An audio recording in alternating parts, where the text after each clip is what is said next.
But you know what? Besides Cardi, let's get right in to Drake has a stealing problem. lately, whether it be sales Okay. related, Talk about it. Talk about it. canceling his tour, a drone attacking him suing UMG, or his beef with Kendrick. But one Got it. controversy that I think has gone way too under the radar is Freddie Gibbs, among other artists, Freddie Gibbs. He had a beef or an issue with Freddie Gibbs. accusing Drake of stealing their work. And this is far from the first time that Drake That makes sense. No, that definitely makes sense right there. That definitely makes sense. has been accused of stealing someone else's work in his music. It all started on February 13th of this Okay. year when Drake and Party Next Door released their collab album, Some Sexy Songs for You. After the Right. release, Freddie Gibbs tweeted $3 for you, referring to his album Soul Sold separately. This album was also stylized with $3. If you guys don't know, Freddie Gibbs is a very successful rapper. He's not like super mainstream, but he's worked with tons of great producers, for example, like The Alchemist and Of course. If you don't know Freddie Gibbs, go and listen to him. Find out who he is. people like that. And he's fairly respected We spin some bars over here. in the hip-hop community. okay. And while you may think just some dollar signs is not a big deal, he also tweeted, "Damn, they even stole the rabbits too. I'm flattered." Freddie said this because there was rabbits on the back of the cover that had the track list of Some Sexy Songs for You. And Freddie is referring to the Soul Sold Separately album cover, and Freddie in general is known for rabbits. He has tons of rabbit visuals in songs like Big Boss Rabbit, He's all about rabbits. He literally just put out a single, I think today or yesterday. I think it's today at 12. He put out a single. And it literally has a rabbit on it. So, yeah. Like, he's known for his, like, rabbits and shit. So, that's cool. Space Rabbit, Rabbit more Island, stuff. and Rabbit Vision. Stealing more stuff, Drake. Like usual. One fan said in response to this, using the triple dollar signs and a rabbit from Freddie Gibbs is nasty work. Another said, thought this was a Freddie Gibbs drop at first with the bunnies and the dollar signs. So clearly Ooh, that's gotta hurt, dude. Saying something like that. If Drake sees that, I know that had to hurt. this imagery is heavily associated with Freddie if all these people and fans are noticing it. After all this came out, Freddie said, "Shout out Soulja Boy," referencing the fact that Drake allegedly stole from Soulja too. These niggas, yeah, Drake. Drake. Oh, this shit was classic, bro. Classic moment in time. The nigga that got bodied by Pusha T. The nigga that hiding his kid from the world, but his world wanna hide from the kid. Aubrey Graham in a wheelchair. Drake. Yes. Y'all niggas better stop playing with me in here. I ain't teach Drake everything he know. Hold on, you taught Drake everything he know. Y'all didn't hear Drake on his first song? Tell me what's really going on. Drizzy Drake back in this thing already. That's me. What's really going on? Drizzy Drake back in this thing already. That's Soulja. Shit. Hey, I would've never thought, listen. What's really going on? Soulja Boy up in this thing, I'm ready. Shit, that is Soulja Boy. I forgot about that, dude. That shit's so old. 2006? God damn, Soulja Boy was a hit at that time? Shit. What's happening? YouTube won't let me play it because of copyright, so I'll just sing it. Tell me what's really going on. Drizzy back up in this thing, I'm ready. What's happening? He copied my whole Shit, flow. that's Kiss Me Through the Yeah. Phone. He copied my whole flow. Oh, Word for word, Bar for bar. This was an iconic incident where Drake That icon, exactly, bro. That's the word, iconic. Come on, man. Word for word, bar for bar. was called out for stealing Soulja Boy's flow word for word, bar for bar. Some claim that Drake was just paying homage, but with all of the examples of Drake stealing or borrowing artist flows, I'm not so sure about that. So clearly Freddie was making a pretty funny reference after accusing Drake of stealing his shit too. Anyway, some fans tried to counter by saying that this isn't unique to Freddie, it's just dollar signs and rabbits. But a statement from the interviewer Bootleg Kev made this incident seem a little bit worse for Drake. Kev said on Twitter, Myself, Freddie Gibbs, and Drake sat at a bar in West Hollywood for over an hour talking basketball, hip-hop, etc. Gibbs, my witness, Drake was arguing with me about why I thought he didn't have a classic album. Same convo where Drake and I made a bet about my Phoenix Suns. During that convo, Fred and Drake talked about his hopping on something for Soul sold separately. Freddie sent him a record Pharrell produced that never made the album, but Drake had intended to get on it or something. Never came to fruition, but Drake is a fan of Freddie, as any hip Yeah, I mean, I don't think that makes it worse necessarily. I just think he's trying to like point out that Drake wouldn't do something like that purposely or something. hop head would be. This post was also accompanied with a pic of Freddie and Drake, proving that at the very least they had talked to each other and know each other. Kev followed up by saying, I'm not saying the coincidence of Drake and P&D using dollar signs and rabbits was intentional or not, but what y'all OVO hoes not about to do is act like Freddie Gibbs is reaching. And while this may just seem like some coincidences, I mean, it's not like Freddie Gibbs owns rabbits and dollars. So he's playing both sides. So he's like saying Drake definitely did this, and Freddie Gibbs still has the right to say that he stole it or used it or copied him. So, I mean, yeah, that's alright. Dollar signs. There's a few more instances of Drake stealing that really make it seem like this is a common pattern for him. And this isn't even the only thing he was accused of stealing from this album. John River, a fellow Canadian rapper, called out Drake and P&D for allegedly trying to steal his sauce. This is because the album cover for Some Sexy Songs for You is shot very similar to this scene from John River's Hope City 2 music video. John took to Instagram to speak on the situation. If you're still watching ads in 2025, you're doing something wrong. If you're He said, pardon me, I swear to God. Wait, okay. So I gotta see it. I gotta see it side by side. Cause I don't know.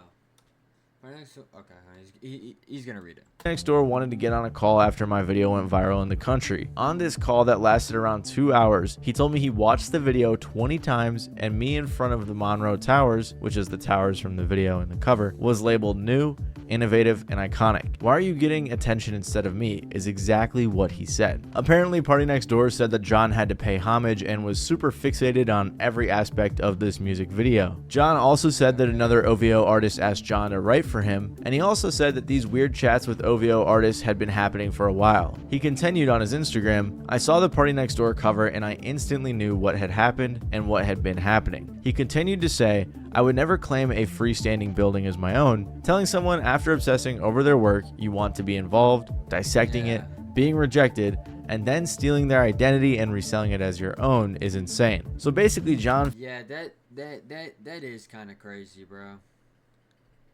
Because they were talking to him and trying to act like they were friends and shit, and then proceeding to use everything he said, all of his information, the idea, everything, and used it for themselves is hella fucking crazy.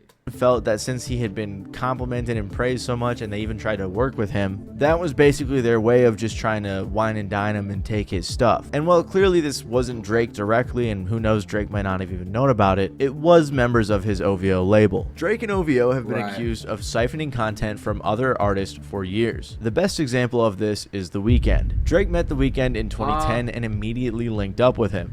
He stole shit from The Weeknd? Damn, he's stealing shit from everybody. Weeknd wrote 3 tracks on Drake's 2011 Never mind, I take that back, sorry. album Take Care. Because of The Weeknd's talents, Drake really wanted to sign him and he was talking about it all the time. Drake said, I want to continue being involved in his career and vice versa and keep making music together. As far as on paper, it's all being worked out. But that's not really what counts anyway. What counts to me is the fact that affiliation is so known, and that's all I really care about. But clearly that wasn't all he really cared about, as he always was talking about signing The Weeknd.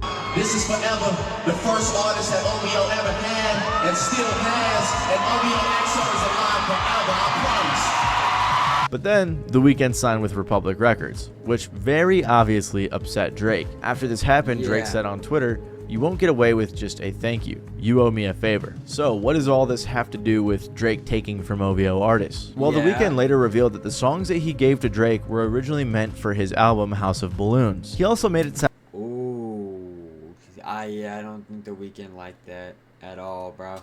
It's probably why he went to the other record label. Sound like in a couple of interviews that he didn't really want to give Drake these songs. It almost sounds like he was pressured. He said, House of Balloons was actually supposed to have more songs than it does. I had so many records left, and then Take Care came through. Crew Love, Shot for Me, and The Ride were supposed to be on House of Balloons. I wanted to come out with like 14 records. I felt The Ride was the last one, and it wasn't done yet. Drake heard it and he was like, this shit's crazy. He liked it so much. He was like, I need to have this, man. I know I've already taken Shot for Me and Crew Love and this and that. And me, I was hungry at the time. I was like, dude, take anything.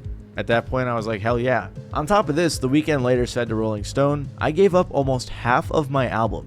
It's hard. I will always be thankful. If it wasn't for the light he shined on me, who knows where I'd be. And everything happens for a reason.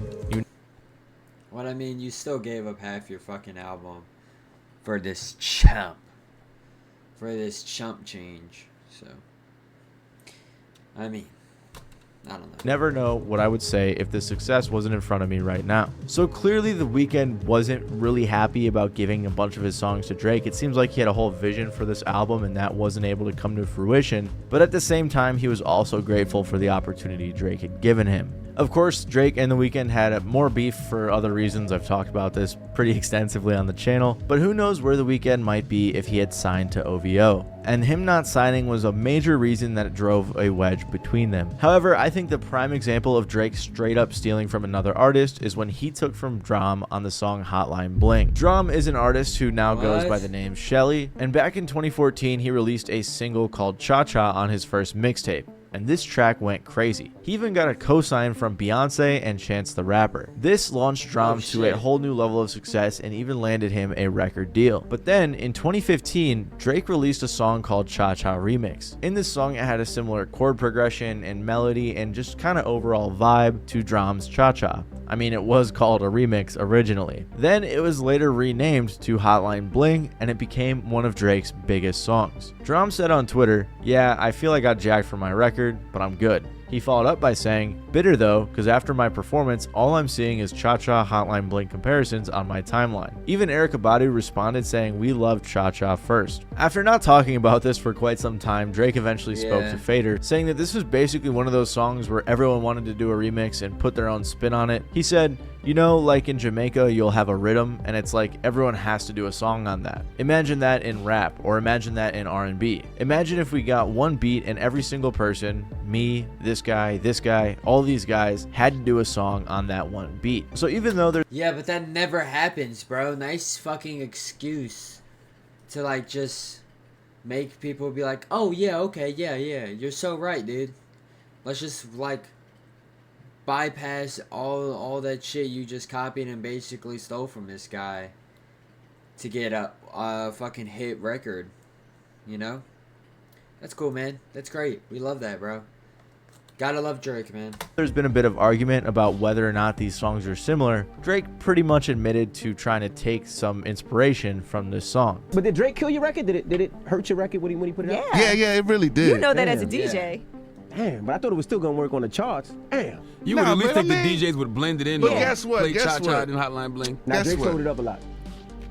We got this whole jump 1 year later. You right, broccoli. Look at God. I heard Look at God. And let's get the record straight, yo. I don't have a personal problem with Drake. We know you feel me? Like, it was just that record where was the issue. Like, bro, like, I listen to Views, I listen to artists. Like, he's one of the illest. Like, I grew, you know. Do you feel like you got what you deserved out of the Cha Cha record, though? Like, do you feel like you got the most out of it for you? It made everybody know who and you God's were. plan, yeah. And clearly Drake's song... Yeah, I mean, I don't think there's much he can do. I guess he's got to appreciate what he got, man, out of it before Drake fucking robbed him of all the other... Like, he probably could have gone farther with it if Drake didn't steal it for real. Song heavily overshadowed Drums. This now. incident resulted in fans saying things like, Drake is really the British Museum of the music industry. For some reason, years later on the track Back Outside Boys on his collab album with 21 Savage called Her Loss, Drake decided to diss Drum even though he took his song, which prompted What? Her Loss. Drake decided Try to bring the drama to me, he ain't know how we cha-cha slide. Drama. Okay.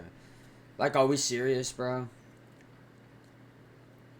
Yo, I say it time and time again, but Drake is a fucking goofball, yo. Drake is a fucking goofball. Get this guy out of here, man. To diss Drum even though he took his song, which prompted Drum to respond in a video. Hey, somebody tell Drake to shut the f up about that shit, man.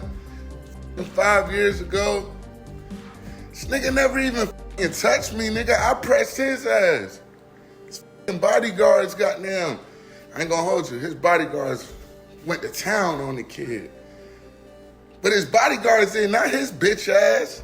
He ain't touched me. But that wasn't all that Drake allegedly took in this track. A lot of fans accused the video for Hotline Bling. He took even more? Are we fucking serious? Like, how much he's gonna take from this guy, bro?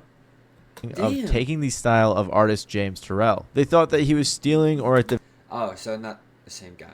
Well, but he's still taking more and more shit, bro. very least was inspired. However, it did turn out that Drake has mentioned him before and it may have been an inspiration, and to be fair, Terrell wasn't upset. He said, "While I am truly flattered to learn that Drake fucks with me, I nevertheless wish to make clear that neither I nor any of my woes was involved in any way in the making of the Hotline Bling video." So when isolated, it seems like most of these incidents could be chalked up to inspiration or coincidence, except for Why does he have the creepy shit in the back? probably the Drum one, because like everyone was saying that Drake took it, and to be fair, Drake straight up admitted to taking it. Regardless though, Is that always in the back of his videos? I don't remember that. Bro. but because of this pattern that we're seeing, it's tough to say that Drake doesn't just straight up steal sometimes. Especially since Drake has literally paid off a guy for stealing his lyrics. In late 2013, rapper Forte went after Drake for stealing his bars. This is all because of Drake's verse on YG's track Who Do You Love. He said, "In this song, Drake copies my lyrics and lines from my Players Club song and pays no homage." The YG and Drake track was released in 2013, while Forte's track was from '94. There was even a video comparing Forte's song to Drake's verse, and it is again word for word, bar for bar. But the video's got German subtitles, so I apologize about that. I don't know why it has that. Freaky in the studio late night. That's why the beats that you hear coming real tight. We turned up in the studio late night. That's why the songs that you hear coming real tight. Yeah. Yeah, word for word, bar for bar. It's just a different beat. Come on, bro. Something to roll to, something to stroll to. If you's a player in the game, this'll hold you. OVO crew, nigga, thought I told you. If you a player in the game, this should hold you. A lot of fools put salt in the game to where these women get the notion that they running the game. A lot of fools putting salt in the game until these women get the notion that they running the game. God damn, bro. Does he copy the entire verse? Shit. The verses are very clearly the exact same. It's a whole verse. Okay, bro. Like, damn. And because of this, Forte was planning on suing. However, he never did. Pit Viper. I had low P, I'm about to get premium. low performance. That's when I discovered Pit. But according to his manager, Drake's label paid $100,000 to settle the beef, which to me seems like hush money, because if Drake was really paying homage, then why would he pay this guy? It's likely he might have been worried about a lawsuit, so that's why he paid this guy off. And of course, there was also the infamous incident where Drake was accused of stealing XXXTentacion's flow. I'm sure 100% remember this, bro. This was fucking crazy. we're all familiar with the track Look At Me by X, which was going viral at the time that Drake previewed a snippet for a track called KMT. And in this song, the flow was extremely similar to X's. Demon just got out of can. I get my bro in advance. Love is just not in my pants. Ayy, can't keep my dick in my pants. Ayy, my bitch don't love me no more. Ayy, she get me out on like bro. This resulted in an entire beef between the two artists, mostly X just calling out Drake, and many fans sided with him because of the similarities. Drake. Okay. Drake hit up a DJ that I fuck with. You feel me? And bruh told me, he was like, yo, the nigga Drake, watch your interview. He said he fuck with you and he fuck with your partner Ski Mask. He's like, yo, he's saying he go call your manager within the next few days. Okay. So I'm amped up. Nigga, I fuck with you. Initially, he was supposed to contact one of my managers. Okay. So he doesn't do it. That same fucking week, bro. I go on to, well, I can't go on to it obviously because I'm locked up. But Yeah. I'm on the Securus phone, you feel me, for this shit. So you in jail, he's supposed to contact your manager, and then what happened? He dropped the fucking video of previewing that shit in Amsterdam with some nigga from the UK. X claimed that Drake had actually reached out to his team, so Drake was definitely Really? So he said he was gonna hit him up. decides not to and just releases a snippet of. Come on, bro. Definitely aware of X when he made this song with that flow, and it wasn't just the flows. Do we still think like this day and age? I don't even know if it matters anymore. But y'all still think Drake got X killed for real? I do. Honestly, I do. And I think it's fucked up.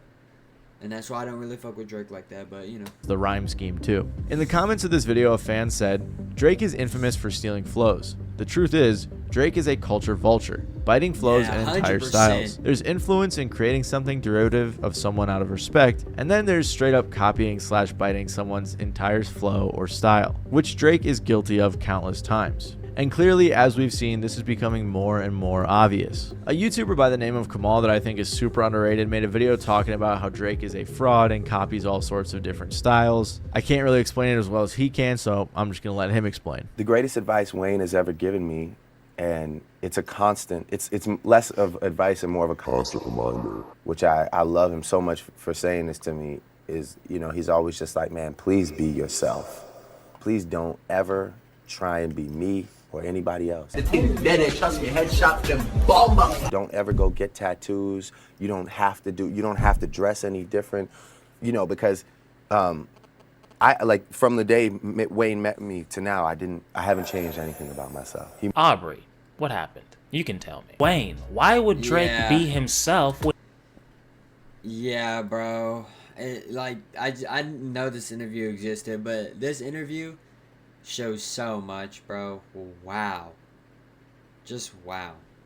He can just pretend to be a bunch of other people, because this is what Drake has become over these past 10 years or so. He sees a culture that has a buzz and that he has no genuine appreciation for, and attaches himself to it like a leech for clout, validation, and financial gain. He did it with the UK scene, the reggaeton scene, the Caribbean scene, and now the Atlanta scene. So like I said, in isolation, all of these could just be instances of... That is crazy, bro. So many different times. Like, just be yourself. Listen to Lil Wayne, bro. Influence or coincidence, but after paying off a rapper whose bars he was it Lil Wayne or Birdman? I'm pretty sure it's Lil Wayne. Lil Wayne, yeah. Stole, low-key admitting to jacking Drom's song, and countless other examples of these things that we've talked about in this video, there seems to be a pattern of Drake just taking whatever music he pleases, repurposing it as his own, and since he is the bigger artist, most people are going to know that from him and not from the smaller guy he took it from. If you like this video, you might like my video about Drake's shady relationship with Stake, the online casino. I go into depth about how it's just kind of a weird market and economy that he promotes all the time. Anyways, if you enjoyed, please make sure to leave a like and even consider subscribing. Other than that, it's been your boy Matty Balls, and I'll see you guys